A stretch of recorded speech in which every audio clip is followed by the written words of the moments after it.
Hello दोस्तों, एक बार फिर से स्वागत है आपका राजस्थान धड़कन न्यूज चैनल पर। दोस्तों, आज हम ऐसे मुद्दे पे बात करने जा रहे हैं जिस मुद्दे को सरकार और समाज दोनों ने अनदेखा किया है। हमने कई दिनों से देखा है और हम देखते भी आ रहे हैं कि बेटी बचाओ बेटी बेटी पढ़ाओ अभियान चल रहा है। लेकिन आज समाज में ऐसे हालात हो गए हैं कि बेटा बचाओ देश बचाओ की मुहिम चलानी पड़ रही है। और ऐसी मुहिम चलाने वाले हमारे पूरे देश के पहले नागरिक आज हमारे साथ में हैं। रघुनाथ जी, आपका हमारे चैनल पर बहुत बहुत स्वागत है। नमस्कार गणेश जी, बहुत बहुत धन्यवाद, आपने हमें आपका अमूल्य समय दिया। तो रघुनाथ जी, मेरा सबसे पहला ही सवाल ये है कि ऐसी क्या जरूरत पड़ गई कि आपको बेटा बचाओ देश बचाओ की मुहिम को चलाना पड़ा? देखिए गणेश जी, ऐसा है, बेटी बचाओ बेटी पढ़ाओ हम इसके पक्ष में हैं, ऐसा नहीं कि इनके विरोध में हैं। लेकिन आज समाज ऐसी कई सारी चीज़ें हैं जिनको देख नहीं पाता है। इसकी वजह से आज समाज में इसकी आवश्यकता है, देश के अंदर इसकी आवश्यकता है कि बेटा बचाओ देश बचाओ एक संस्था और एक इनके ऊपर कानून बनना अनिवार्य हो गया है। इस बात की पीढ़ी को अगर देखा जाता है तो पुरुष बहुत ज़्यादा पीड़ित हैं, जिनकी सुनवाई का कोई ऐसा स्रोत नहीं है, कोई जगह नहीं है, इसलिए इसकी आवश्यकता पड़ रही है। बिल्कुल सही कह रहे हैं रघुनाथ जी आप। लेकिन लोग कहेंगे कि महिलाओं के लिए इतने सारे कानून बने हैं, उनकी भी सुरक्षा जरूरी है, तो फिर ये पुरुषों की सुरक्षा के लिए क्या जरूरत पड़ गई? देखिए गणेश जी, मैं आपको बता दूं, इसमें ऐसा है कि कहीं न कहीं सरकार और न्यायालय के साथ-साथ में अपने समाज का भी एक महत्वपूर्ण योगदान है। समाज भी इस चीज़ को अनदेखा करता है। जो कानून बनते हैं महिलाओं के लिए नहीं, बल्कि जो कानून बनते हैं दोनों के लिए बराबर बनते हैं। जैसे 498 है, दहेज प्रताड़ना। दहेज प्रताड़ना दोनों पक्षों के लिए है, एक पक्ष के लिए नहीं है, वो पुरुष के लिए नहीं है, ऐसा नहीं है। लेकिन हमारे समाज की मानसिकता है, अपना माइंडसेट है कि अपन पुरुष को गलत ही मानेंगे। अगर कोई भी पुरुष महिला के ऊपर हाथ उठा देता है तो अपन बोलेंगे बड़ा जालिम आदमी है, और अगर कोई महिला पुरुष के ऊपर हाथ उठाती है तो अपन कहेंगे कि जरूर इसी ने कुछ किया होगा। तो इसलिए आवश्यकता है समाज को भी जागरूक होने की, सरकार के साथ साथ समाज को भी जागरूक होने के लिए। दूसरा क्या है कि महिलाओं के लिए महिला आयोग बने हुए हैं, महिला थाने हैं, लेकिन पुरुषों के लिए नहीं है। अगर पुरुष उसकी शिकायत दर्ज करवाने जाएगा, कहाँ जाएगा, किसके पास जाएगा? इसलिए आवश्यकता है इस समाज के अंदर, इस देश के अंदर पुरुष आयोग की स्थापना होना, और पुरुषों के लिए अलग से सुनवाई का कोई ऐसा प्लेटफॉर्म बने जिसके ऊपर उनकी कुछ अपन मदद कर सके, सरकार द्वारा उनकी मदद मिल सके, वो अपनी सुनवाई हो सके वहाँ। बिल्कुल सही बोल रहे हैं रघुनाथ जी आप। लेकिन समाज हो या सरकार हो, सबको कहीं ना कहीं एविडेंस चाहिए होते हैं कि अगर वास्तव में पुरुषों के ऊपर इतना अत्याचार हो रहा है, तो क्या आपके पास में कोई ऐसे एग्जाम्पल, कोई ऐसे उदाहरण है कि आप ये प्रूव कर पाओ कि वास्तव में पुरुषों के ऊपर अत्याचार हो रहा है और इसी के लिए पुरुषों के लिए कानून लाना जरूरी है? देखिए गणेश जी, मैं आपको बता दूं, आपको हमारे को आप और हम इसी समाज में रहते हैं, ये पूरा देश देख रहा है और सबको पता है कि हो क्या रहा है। आपके सामने है ज्योति मौर्य वाला केस, सपना वाला केस, अभी एक ताज़ा में ही आई है ग्वालियर एमपी की एक न्यूज़, जिसमें एक पति अपनी पत्नी को बीच सड़क के ऊपर गोलियां मार देता है। एक आरएसी का जवान जो मैंने मेरे चैनल के ऊपर है उसके ऊपर भी डाला हुआ है, राजकुमार नाम से, जो सिक्कर के अंदर था, और वो अपनी पत्नी को तलवार से घायल कर देता है, उसको खत्म कर देता है। बच्ची के ऊपर भी अत्याचार हो जाता है, बच्ची के ऊपर भी उसका हमला हो जाता है, और वो ट्रेन के आगे कूद खुद अपनी जान भी दे देता है। ऐसे कई सारे केस है। लेकिन अपनी समस्या क्या है कि जो जिंदा आदमी संघर्ष कर रहा है अपन उसके साथ में नहीं है। जो आदमी ऐसी पीड़ा से प्रताड़ित होकर के जो मर गया, उसके ऊपर अपन जाकर के अमल करते हैं, फिर अपन कैंडल जलाते हैं। तो मेरा जो मकसद है वो ये है कि जो जीवित रह करके आदमी संघर्ष कर रहा है उनकी मदद हो, उनका सही हो, तो उनको न्याय मिले। मरने के बाद आप क्या न्याय दोगे? मरने के बाद आप भारत रत्न दे दो, उसको कुछ भी दे दो, मरने के बाद उसके लिए कोई काम में आया नहीं है वो। तो जो जीवित आदमी संघर्ष कर रहे हैं, ऐसे एक ताजा उदाहरण है टोंक जिले के मालपुरा तहसील में मलिकपुर गांव का एक रामराज बेरवा सनोब रामधन बेरवा, जिसका दूदू न्यायालय के अंदर मुकदमा चल रहा है। आप जाके उसकी सत्यता की जांच कर सकते हैं। और वो गरीब परिवार का लड़का है, उसके ऊपर 4,500 रुपये मंथली मासिक वो बांध दिया गया है उसके ऊपर मेंटेनेंस। भाई इसको तुम खाना खर्चा दोगे, एक गरीब आदमी 4,500 रुपये कहाँ से दे पाएगा? किसान के पास 2 बार फसल आती है, 6 महीने में 1 बार आती है, तो कहाँ से दे पाएगा? आज उसकी स्थिति इतनी बेकार है। और वही उसकी पत्नी जो लव मैरिज करके आई थी, और लव मैरिज के बदले उसके घर वालों ने पैसे भी लिए थे शादी करने के लिए, और वो लड़की उसके ऊपर, अब 2 बच्चे पैदा हो गए, 3-3 4-4 साल के बच्चे हैं, अब उसके ऊपर छेड़छाड़ का आरोप लगाती है। तो क्या ये संभव है? जिसके बच्चे पैदा हो गए उसके बाद उसकी छेड़छाड़ कैसे हो सकती है? लेकिन हमारा समाज इसको देखता नहीं है। वो थाने में जाके रिपोर्ट दर्ज कराती है, थाना भी उसको सही मानता है। तो ऐसे कई सारे एग्जाम्पल आपके सामने भी हैं, अखबार में आती है, डेली न्यूज़ चैनल के ऊपर दिखाते हैं, कहीं भी देख लो आप, बहुत सारे ऐसे सोशल मीडिया के ऊपर बहुत सारी ऐसी प्रताड़नाएं हैं लोगों के साथ में जो अपने सामने हैं। बड़ा दुख होता है ऐसी चीजें सुन के कि लोग पुरुषों के दर्द को समझते नहीं, उनकी उनको गंभीरता से नहीं लेते हैं, बल्कि उनका मजाक उड़ाते हैं। तो मेरा अगला सवाल ये है कि आप जो इस तरीके से की मुहिम चला रहे हैं, इस तरीके की मुहिम चलाने के पीछे आपका उद्देश्य क्या है?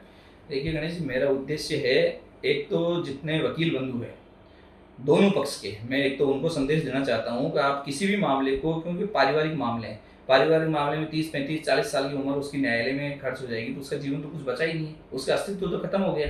फिर वो आदमी कुछ ना कुछ उल्टे सुल्टे काम करेगा। इसलिए एक तो वकीलों के ऊपर डिपेंड है सब कुछ, वो इस मामले को लंबा नहीं खींचे। और सरकार से निवेदन है मेरा कि इसके ऊपर फास्ट ट्रैक कोर्ट होना चाहिए। ये ऐसा नहीं कि 10-10 साल केस चल रहे हैं, बाद में नतीजे आ रहे हैं, बाद में देखो देर से मिला हुआ इंसाफ भी नाइंसाफ ही होता है। बिल्कुल आपको समय के बाद में इंसाफ मिल रहा है तो वो किसी काम का नहीं है, एक टाइम के ऊपर इंसाफ मिलना चाहिए। तो सरकार से तो मेरा ये निवेदन है कि वो फास्ट ट्रैक कोर्ट की स्थापना हो, फास्ट ट्रैक कोर्ट हो जो इन ऐसे मामलों का जल्दी निवारण हो। दूसरा, जो वकील हैं, डिफेंस और प्रोसिक्यूशन दोनों से मेरा निवेदन है कि वो तारीख पे तारीख ना लेके डे बाय डे हेयरिंग करके इस मामले को जल्दी जल्दी खत्म करें, ताकि उनका अगला जीवन तो सही है, अगर साथ रहना पॉसिबल हो रहा है, संभव है तो अच्छी बात है, नहीं है तो अपना अगला जीवन तो स्टार्ट करेंगे वो। इसलिए मामलों का जल्दी से जल्दी निवारण। मतलब रघुनाथ जी, आपके कहने का मतलब ये है कि ऐसे कानून बनने चाहिए कि अगर किसी पुरुष का या किसी महिला का ऐसा कोई केस आपके पास में आता है तो उस केस की एक अवधि होनी चाहिए, चाहे वो 5 महीने हो सकती है, 6 महीने हो सकती है। इस 6 महीने के अंदर उस केस का निपटारा हो जाना चाहिए, ताकि आगे जो भी फैसला हो कम से कम उनकी जिंदगी खराब नहीं हो, वो भी अपना अगला फैसला ले पाए और अपनी जिंदगी सही तरीके से जी पाए। बिल्कुल सही बात है, इस बात के लिए मैं भी सहमत हूँ। लेकिन रघुनाथ जी, मैं बहुत देर से ये सोच भी रहा हूँ और मुझे ऐसा लगता है कि कोई भी व्यक्ति बिना फालतू ऐसे कोई काम करता नहीं है, या तो कहीं ना कहीं वो उस कार्य से गुजर रहा होता है, या फिर ऐसा हो सकता है कि वो इस कार्य से गुजर चुका होता है। तो क्या आपके साथ में कोई ऐसी घटना हुई है कि आप इस तरीके की मुहिम चला रहे हैं और संस्था बना रहे हैं, कानून की बात कर रहे हैं, पूरी गवर्नमेंट से लड़ रहे हैं? हम आपसे जानना चाहेंगे कि आपके साथ में ऐसा क्या हुआ कि आप इस तरीके का कार्य कर रहे हैं? देखिए गणेश जी, मैं आपको बता देता हूँ, आप मीडिया वाले हैं ना, बात को घुमा घूम के और अंदर की बात निकालने का एक आपके पास एक अजब ही हुनर है, जो ये परमात्मा ने आपको दिया है, इनबिल्ड है ये। और आप लास्ट में आकर के उस पॉइंट को घुसा ही देते हो जो आदमी प्राइवेसी रखना चाहता है। लेकिन चलो, आज आप चैनल के माध्यम से पूछ रहे हैं तो मैं आपको बता ही देता हूँ, मैं भी इसी पीड़ा से ग्रसित हूँ। तो मैंने जब इस पीड़ा से मैं खुद ग्रसित हुआ तो मैंने देखा कि हजारों लोग हैं, कहीं ना कहीं मुझे ऐसा लग ही रहा था कि कुछ तो बात है। बिल्कुल, ये मीडिया वाले, ये भगवान नारद मुनि के वंशज हैं जो समाज की सच्चाई को बाहर लेके आते हैं। मैं सम्मान करता हूँ आप लोगों का, क्योंकि जो ऐसी सच्चाई है जो नहीं दिख पाती वो आप लोग उसको दिखाते हो। मेरे साथ भी यही पीड़ा है और मेरा खुद का मुकदमा मालपुरा कोर्ट में चल रहा है। मैं अपने बच्चे से मिलने के लिए प्रताड़ित हूँ पिछले 5 साल से। मुझे बच्चे की शक्ल भी पता नहीं है किस तरह की है, मुझे मिलने भी नहीं दिया जाता है, ना स्कूल में ना ससुराल में। ये तक कि मेरे ऊपर 27 दिसंबर 2020 को आत्मघाती हमला भी हुआ था जयपुर के अंदर, मुआना मंडी थाने के अंतर्गत। और उसके बाद में उसके ऊपर कोई अमल नहीं होता है, पुलिस छोटी मोटी कार्रवाई करती है, ठीक है, पुलिस कार्रवाई करेगी, बड़ा मुद्दा हो, या तो मेरा मर्डर हो जाता या मेरे इतना बड़ा घात हो जाता कि वो के मारने तक का उसके ऊपर हो जाता, जब जाके वो कुछ कार्रवाई करते। छोटे मोटे गाँव में कार्रवाई नहीं करते हैं, तो या तो कार्रवाई करने के लिए आदमी को मरना पड़ेगा।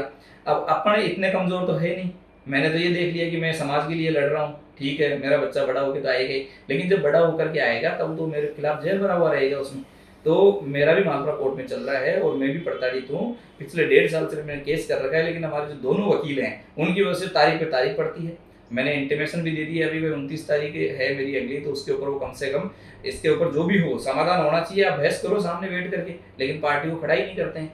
तो मैं इस पीड़ा से बहुत समय से प्रताड़ित हूँ और वो मैं पूरी बात आपको चैनल के माध्यम से नहीं बता सकता कि उससे चीज़ें प्राइवेसी भी होती है, लेकिन बहुत हद से ज़्यादा प्रताड़ित हूँ जब जाके मैंने ये मुहिम चालू की है, ताकि मेरा नहीं तो मैं दूसरों का भला कर सकूँ। और आपके चैनल के माध्यम से बता दूँ, अगर इस प्रकार का कोई भी आदमी प्रताड़ित है तो मेरे नंबर भी इसमें मेंशन है। आप इसमें सुबह 10 बजे से लेकर शाम को 5 बजे तक आप मेरे से कॉल कर सकते हो, फोन पे डिस्कस कर सकते हो, या मेरे से आके मिल सकते हो। मेरे से यथासंभव जो मदद है, जो लीगल मदद होनी चाहिए, अगर आप सही हैं महिला या पुरुष दोनों, तो मैं आपकी दोनों की मदद करूंगा।